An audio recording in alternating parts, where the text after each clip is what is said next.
I was invited by the Civic Chamber of the Russian Federation. Yep. Well, yeah, everything was done according to the international law. Sosok WNI bernama Fauzan Al-Rashid tengah menjadi sorotan usai menjadi pengamat pemilu di Ukraina.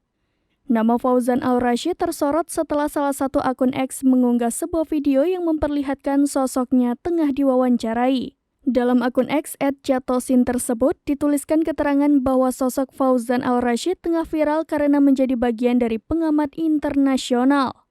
Dikatakan bahwa Fauzan Al-Rashid mensupport dan menjadi bagian dari tim pemungutan suara yang diselenggarakan Rusia di wilayah Kherson, sedangkan wilayah tersebut masih dikuasai Ukraina.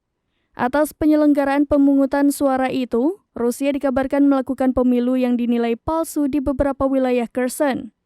Menanggapi hal itu, Duta Besar Ukraina untuk Indonesia, Vasil Hamyanin mengatakan Rusia mencoba menegaskan pemilu ini adalah legal. Sebab legalitas pemilu dianggap sebagai manifestasi hal yang penting.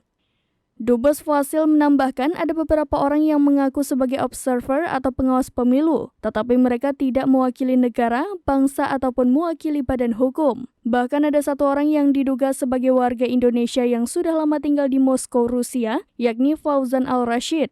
Sekarang ia mewakili sebuah organisasi pro-Rusia yang dibuat dan terdaftar di Moskow. Vasil mengatakan Fauzan Al-Rashid mengunjungi wilayah yang diduduki dan ikut serta dalam pemilu ini. Pihaknya sekarang tengah mengkonfirmasi mengenai informasi tersebut.